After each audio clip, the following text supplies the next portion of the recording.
വിശ്വാസത്യാഗിനിയായ മകളെ, നീ എത്രത്തോളം മുഴന്നു നടക്കും? യഹോവ ദേശത്തൊരു പുതുമ സൃഷ്ടിക്കുന്നു. സ്ത്രീ പുരുഷനെ ചുറ്റി പരിപാലിക്കും. ഇസ്രായേലിന്റെ ദൈവമായ സൈന്യങ്ങളുടെ യഹോവ ഇപ്രകാരം അരുളിച്ചെയ്യുന്നു: ഞാൻ അവരുടെ പ്രവാസികളെ മടക്കി വരുത്തുമ്പോൾ അവർ ഇനിയും യഹൂദാ ദേശത്തും അതിലെ പട്ടണങ്ങളിലും നീതി നിവാസമേ, വിശുദ്ധ പർവ്വതമേ, യഹോവ നിന്നെ അനുഗ്രഹിക്കുമാറാകട്ടെ. എതിരാളി പോലും പറയും, എന്ത് പ്രവാസി അവൻ മടക്കി വരുത്തും. നീ ആഗ്രഹിക്കുന്നത് എന്താ? പ്രവാസത്തിൽ കിടക്കുന്ന ചിലതും മടങ്ങി വരണം. അല്ലേ അല്ലേ അല്ലേ? അടിമപ്പെട്ട് കിടക്കുന്ന ചിലതിനെ മടക്കി കൊണ്ടുവരണം. അല്ലേ? അങ്ങനല്ലേ ആഗ്രഹം? നമുക്കില്ലേ അങ്ങനെ ആഗ്രഹം? ആത്മാവിൽ ആരാധിക്കുന്ന ഒരു ദൈവ പൈതല് ആഗ്രഹം എന്തായിരിക്കണം?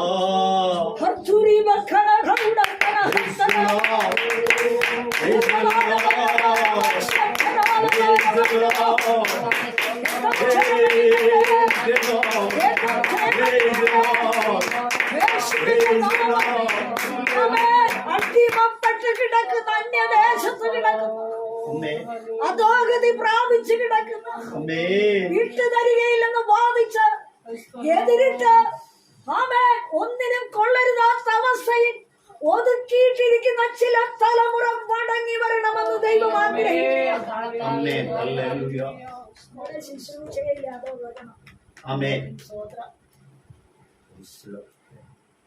അതാണ് ദൈവം പറഞ്ഞിരിക്കുക. എന്റെ ജനത്തിന്റെ സ്ഥിതി മാറുമ്പോ യഹൂദ നിനക്ക്.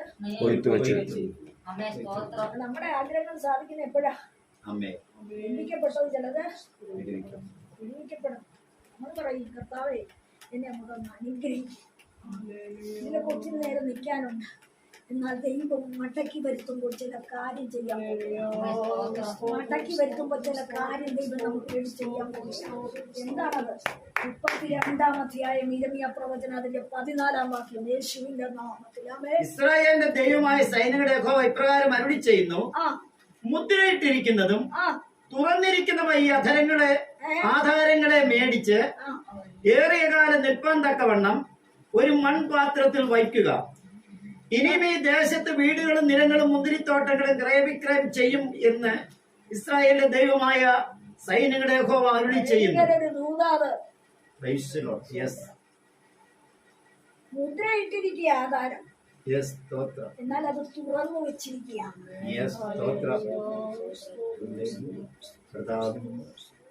ഈ ദേശത്ത് ഇനിയും ക്രയവിക്രയം നടക്കുക. ആധാരം എഴുതിക്കല് ചില കാര്യത്തിന് നീ പ്രാർത്ഥിക്കുന്നു. ദൈവം ഉദ്ദേശിക്കുന്ന വേറെ ചില കാര്യമാണ്.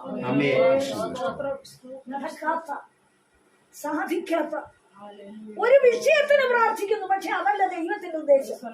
നിന്നെ സ്ഥിരപ്പെടുത്തുവാനുള്ള ഒരു പദ്ധതി. ഇനി ക്രയവിക്രയം നടത്തും. എവിടെ?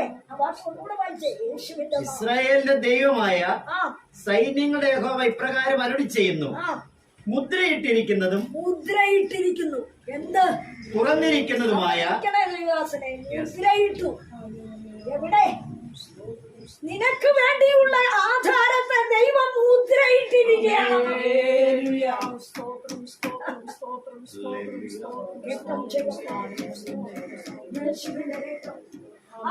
നീ ചോദിക്കുന്നതിന് മുമ്പ്, നീ ആഗ്രഹിക്കുന്നതിന് മുമ്പ്, നീ കണ്ടെത്തുന്നതിന് മുമ്പ്, നീ അതിനു വേണ്ടി ഓടുന്നതിന് മുമ്പ് നിനക്കുള്ളതിനെ ദൈവം മുദ്രയിട്ടിരിക്കുക.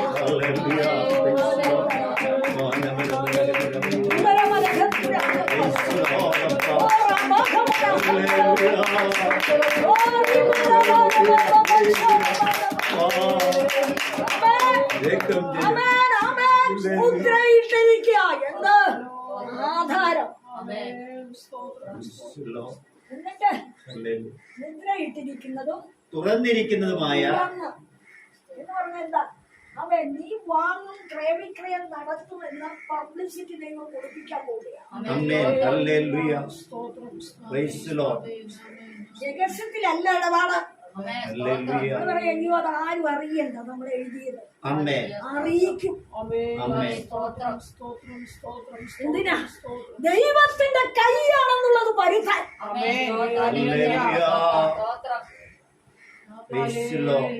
സ്തോത്രം. ചില വിടുതലുകൾ കുടുംബത്തിൽ നടക്കാൻ പോകും. അനുഭവം പാളിപ്പോയെന്ന് പലപ്പോഴും നിന്റെ ഉള്ളിൽ തോന്നുന്നു. അനുഭവത്തിൽ പരാജയമെന്ന്, ജീവിതം നൈരാശ്യമെന്ന് നിന്റെ ഉള്ളിലില്ലേ? പലപ്പോഴും എന്റെ ജീവിതത്തിന് തികമായ ഒരു അനുഭവം അർത്ഥം കാണുന്നില്ലല്ലോ. എന്റെ തലമുറയെ കുറിച്ചുള്ള പൂർണ്ണ പദ്ധതിക്ക് എനിക്ക് വിടുതൽ വരുന്നില്ലല്ലോ. പലപ്പോഴും നീ ആഗ്രഹിക്കുന്നുണ്ട് പലതും. ഇല്ല, ഒന്നു മതി, അല്പം മതി, നല്ല അംശം. അതേ പറയുന്നത് പോലെ അവന്റെ കാൽപാദത്തിൽ ഇരുന്നുകൊണ്ട് നീ ദൈവത്തോട് നിലവിളിക്കാം. നിന്റെ തലമുറ ഒന്നും ശൂന്യമായി പോകരുത്. എന്നാൽ നിന്റെ സമയമല്ല, ദൈവത്തിന്റെ സമയം. ചിലതിനെ മടക്കി കൊണ്ടുവരും. ആധാരം തുറന്നിരിക്കുന്ന വിഷയത്തിൽ, മുദ്രയിട്ടിരിക്കുന്ന വിഷയത്തിൽ ഇനിയും ക്രയവിക്രയം നടത്തുവാൻ ആത്മാവിന്റെ ഭവനത്തെ കുറിച്ചാണ്. ക്രയവിക്രയം മീൻസ് കൊടുക്കവാണ്.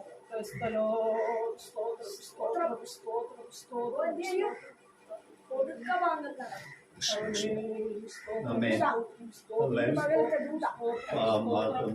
കയ്യിൽ കിട്ടും, കൊടുക്കും.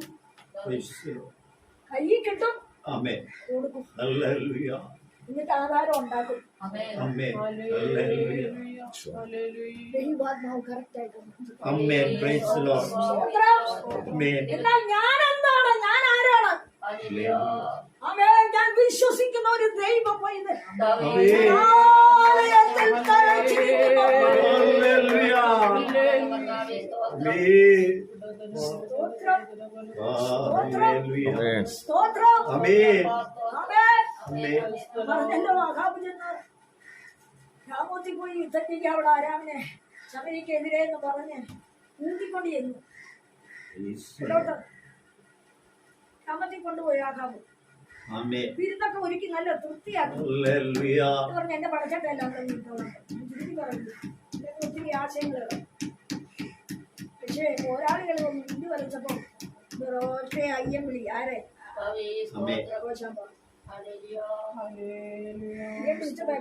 ാണ് നീതിയുള്ളവനാണെന്ന് ദൈവത്തിന്റെ കാര്യം. ഇന്ന് പകലിൽ അതിലൊരു ആശങ്ക. ചില വിഷയങ്ങൾ കുടുങ്ങിക്കിടക്കുന്ന തലമുറ പ്രാർത്ഥനയുടെ പേരുള്ളതിനാൽ എത്ര ഏത് എതിരാളികളുടെ നടുവിൽ അയ്യം വിളിച്ചാൽ അവനെ തൊടരുതെന്ന് ആ വ്യക്തിയെ തൊടരുത്. സ്തോത്രം. അനുഭവിക്കുന്ന ക്ലേശങ്ങളും ശത്രു ബാധിക്കുമ്പോ തകർത്ത് കളയുവാൻ പോരാടുമ്പോ പ്രാർത്ഥനയിൽ നിൽക്കുന്ന പിതാക്കന്മാരുടെ തലമുറയെ അന്യദേശത്ത് വെച്ചാണെങ്കിലും ശത്രു കവിഞ്ഞ് കവറി വരുവാൻ ദൈവം സമ്മതിക്കത്തില്ല.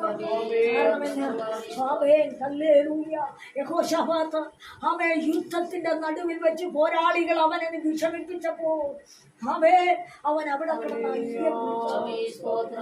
മറ്റുള്ളവരുടെ പടച്ചപ്പ കേൾക്കേണ്ട കാര്യം ഉണ്ടായിരുന്നു. വിഷയമാണ്.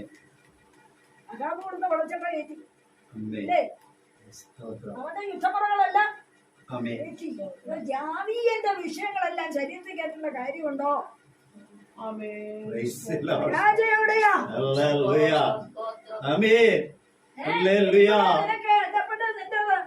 എന്ന് പറഞ്ഞ് ശത്രുവിനെ കൂട്ടുപിടിച്ചിട്ട് എനിക്കുള്ള വെള്ളി നിനക്ക്, എന്റെ പൊന്ന് നിനക്ക്, എന്നതാ വെള്ളിയും പൊന്നും നിന്റെ അടുപ്പും വിശുദ്ധിയൊക്കെയാ, അതൊക്കെ നിനക്ക് ഇരിക്കത്തെന്ന്.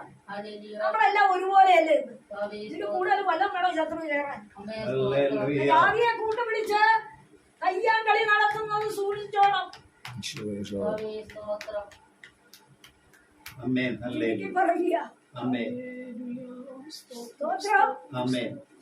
ഒത്തിരി അതിനകത്ത് ഇറങ്ങിച്ചെന്ന് സംസാരിക്കാൻ എനിക്കുണ്ട്. എന്നാൽ ഞാൻ അവിടെ നിർത്തുക. ഹല്ലേലൂയ. എന്നാൽ ഹല്ലേലൂയ, പോരാളികളുടെ നടുവിൽ അവൻ വിഷമിച്ച് യഹോശാഫാത്ത് വിളിക്കുന്നു. സ്വർഗം പോരാളികളോട് ഇടപെട്ടു. അവനെ തൊടരുത്. ഹല്ലേലൂയ. എന്നാൽ ഒരു മറുപടി നമുക്കില്ലേ? എങ്ങനെയാ നമുക്ക് മറുപടി വരേണ്ടത്? ഏതൊന്നിനാൽ കിട്ടണം മറുപടി? സുവിശേഷം 19:23 വാക്യം കൂടെ എടുത്തേ. യേശുവിന്റെ നാമം. ആമേൻ. ഹല്ലേലൂയ. 19:23 യേശുവിന്റെ നാമം.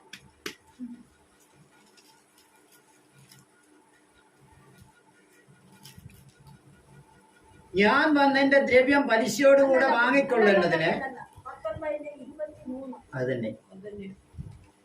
ഞാൻ വന്ന് സുവിശേഷം 19:23 തന്നെയാണത്. 43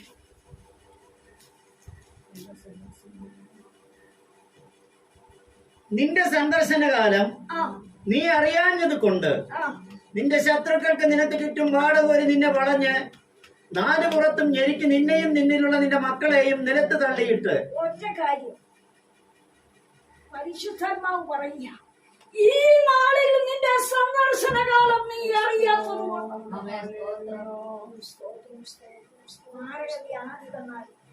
വിഷയം മറഞ്ഞിരിക്കൊണ്ട് ഉദരത്തിൽ കേട്ടോ ഒരു വ്യാധി മറഞ്ഞിരിക്കുക. കൂടെ കൂടെ ഒമിറ്റ് ചെയ്യാൻ പറ്റുന്ന വിഷയം. അമ്മേ ഉൾത്തളത്തിൽ ഒരു ബോളിരിപ്പുണ്ട്. ഗ്യാസാണെന്ന് പറഞ്ഞ് കണ്ടണ്ട. ശരിക്കും അതിന് വേണ്ടി ഇവിടെ വന്ന മുളയായിട്ട് വന്ന സ്ത്രീ മുള മാറിപ്പോയ അവസ്ഥയുണ്ട് കേട്ടോ. ശക്തിയോടെ ആരാധിക്കണം. പോരാ.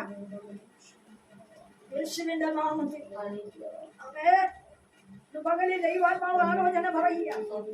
ആമേ ഉദരത്തിൽ മറച്ചു പിടിച്ചിരിക്കുന്ന ദുഷ്ടന്റെ തീയമ്പിനെ കെടുത്തുവാൻ തക്ക വിശ്വാസവും ഉറപ്പും ധൈര്യവുമായി നീ ഉണർന്നെഴുന്നേൽക്കേണ്ടതുണ്ടെന്ന് പരിശുദ്ധാത്മാവ് ആലോചന പറയുക. ആമേ ഈ നാളിൽ നിനക്ക് വരുന്ന സന്ദർശനം എന്താ സന്ദർശനം? ചിലർക്ക് കേട്, ചില തലമുറയ്ക്ക് കേട്, ചില പരാജയങ്ങള്, ചില കഷ്ടങ്ങള്, ചില വഴി തടസ്സങ്ങള്, ചില തടസ്സവാദങ്ങള്, ചില എതിരുകള്, ചില നിന്ദങ്ങള്, ചില രോഗവിഷയങ്ങള്, ചില വാദഗതികള്. ഇത് നിന്റെ നേരെ സന്ദർശനമായി വരുമ്പോ ഈ നാളിൽ നിന്റെ സന്ദർശനം നീ അറിഞ്ഞിരുന്നെങ്കിൽ കൊള്ളായിരുന്നു.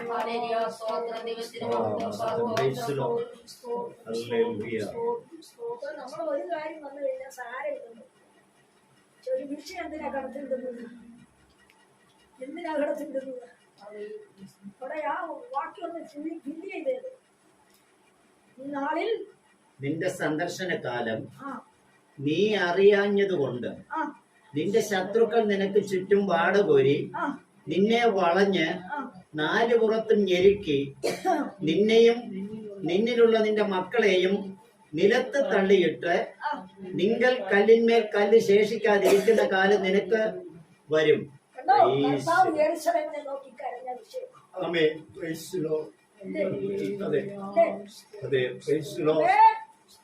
കർത്താവിന്റെ വീര്യപ്രവൃത്തി കണ്ട് അവരെ പിടികൂടുവാൻ നടക്കുന്ന ശത്രുക്കളുടെ മുമ്പിൽ കർത്താവ് വിളിച്ചു പറയുന്ന ഒരു കാര്യം, എന്നെ തിരയണ്ടാൻ ഞാൻ മൂന്നാം നാൾ മരിച്ചു ഉയർത്തെഴുന്നേൽക്കും.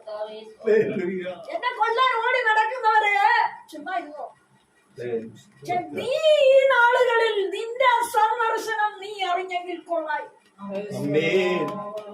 നിന്റെ മക്കളെ നിലത്ത് തള്ളിയിട്ട് നാലുപുറം നിന്നെ ഞെരുക്കി നിന്നെ വാടകോരി നിന്നെ അമർത്തി നിന്നെ ഒതുക്കി നിന്നെ മുമ്പോട്ട് വിടാതെ ശത്രു ചുറ്റും നിന്ന് വാദിക്കുമ്പോൾ ഈ നാളിൽ ദൈവമേ എന്റെ സമാധാനം നീ എന്ന് സമയമുണ്ട്. എന്തോരം മൂന്നും എവിടെയൊക്കെ കേൾക്കും. ഇന്നിപ്പോ കോട്ടയത്ത് സൗകര്യം വരുമെന്ന് പറഞ്ഞിരുന്ന സ്ഥിരമായിട്ട് വന്നിരുന്നില്ല. എന്താ കാര്യം? ഈ ലോകത്തിൽ ചില കാര്യമൊക്കെ പെരുമാവുന്ന കാര്യങ്ങളൊക്കെ ഉണ്ട്. ആവശ്യം ഈ നാളിൽ നിന്റെ കുടുംബത്തിനുള്ള സമാധാനം, നിന്റെ തലമുറയ്ക്കുള്ള സമാധാനം, നിന്റെ രക്ഷയ്ക്ക് വേണ്ടിയുള്ള സമാധാനം, നിന്റെ വിടുതലിന് വേണ്ടിയുള്ള സമാധാനം, നീ അനുഭവിക്കേണ്ട സന്തോഷം, നീ അനുഭവിക്കേണ്ട വിടുതലുകള്, നീ അനുഭവിക്കേണ്ട ഉയർച്ചകള്, ഐക്യതകള്, കണ്ടിരുന്നെങ്കിൽ, അത് അറിഞ്ഞിരുന്നെങ്കിൽ കൊള്ളായിരുന്നു. പലതും നമുക്കറിയാം, പലതും നമ്മൾ കാണുന്നു. എന്നാൽ ദൈവം പറയും, ഈ നാളിൽ നിന്റെ സമാധാനത്തിൽ ആരാണ് സമാധാനം? അവനാണ് നിന്റെ സമാധാനം. നിന്റെ കൂടെ ഉണ്ടെന്ന്, അവൻ നിന്റെ കുടുംബത്തിൽ ഉണ്ടെന്ന്, നിന്റെ തലമുറയിൽ ഉണ്ടെന്ന്, ആമേൻ. നിന്റെ വിഷയത്തിൽ അവൻ ഉണ്ടെന്ന്, നിന്റെ ആവശ്യത്തിൽ അവൻ ഉണ്ടെന്ന്, നിന്റെ ആഗ്രഹത്തിൽ അവൻ ഉണ്ടെന്ന്.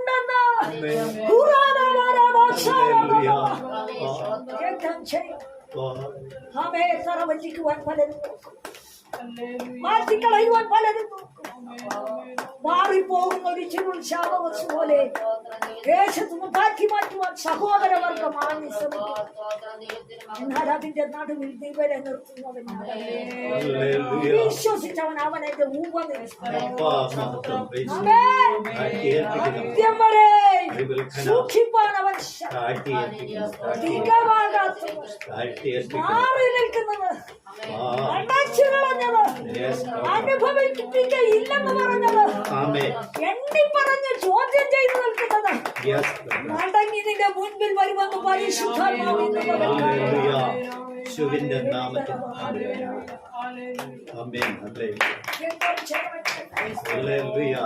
മാറിപ്പോകുന്ന ചുരുള് ശാപമാണ്. അത് സർവദേശത്തിലും പോകുന്നതാ. അവയെ പാറിപ്പോകുന്നത് ചുരുൾ പോലെ. അവയെ നിന്റെ കുടുംബത്തെ പാറ്റിക്കളയുവാൻ കിടക്കുന്നത് അവന്റെ പേരില്ല. കാറ്റ് വന്നിട്ടും തിരയടിച്ചിട്ടും അത് പറഞ്ഞില്ല. കാരണം അത് വെള്ളത്തിന്റെ ആഴത്തിൽ ആത്മാവിന്റെ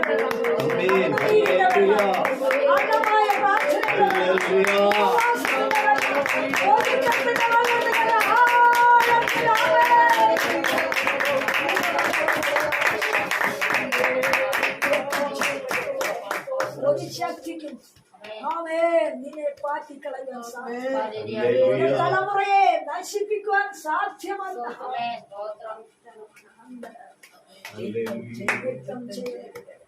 രക്തം ജയമെടുക്കട്ടെ. അടച്ചിടുവാനും അടുപ്പിച്ച് കളയാതിരിക്കുവാനും ഒതുക്കിക്കളയുവാനും ഇത് തലമുറയുടെ മേൽ നാളുകളായി ബാധിക്കുന്ന പിതൃശക്തി ഉണ്ടെന്ന് പരിശുദ്ധാത്മാവ് ആലോചന. രക്തം ചെയ്യപ്പെടട്ടെ. പിതൃപാരമ്പര്യ ശക്തിയിൽ കുടുങ്ങി നിന്റെ കുടുംബം കിടക്കുകയല്ല. ഞെട്ടക്ക് താഴെ വീണാൽ അത് ചോട്ടിൽ കിടക്കുന്നത് പോലെ എന്റെ പ്രാർത്ഥനയുടെ അനുഭവങ്ങളൊക്കെ ചോട്ടിൽ വീണ് കിടക്കുകയാണ്. ദിവസങ്ങളിൽ നീ ഉണർന്ന് രാത്രിയെ യാമമിരുന്ന് നിലവിളിക്കണം. കോവിയുടെ വല്ലഭത്തിന്റെ സാധ്യമല്ലെന്ന് പറയുന്ന ചില വിഷയങ്ങൾ, അസാധ്യമെന്ന് നിനക്ക് തോന്നുന്ന ചില വിഷയങ്ങൾ, നടക്കയില്ലെന്ന് പറയുന്ന ചില വിഷയങ്ങൾ, അത്ഭുതത്തിന്റെ മറുപടിയെ പോവാൻ ഈ ആണ്ടിന്റെ അവസാന ദിവസങ്ങളിൽ ചെയ്തു തരുമെന്ന്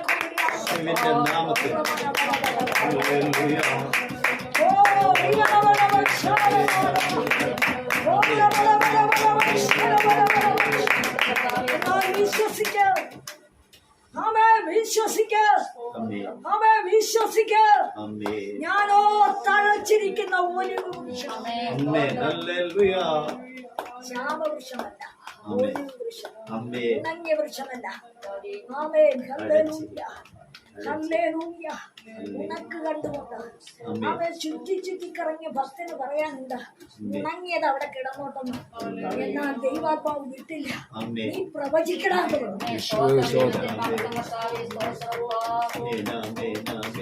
വിശ്വാസത്തിന്റെ കാറ്റിലേക്ക് പോകാൻ വിശ്വാസത്തിന്റെ പ്രാർത്ഥനയിലേക്ക്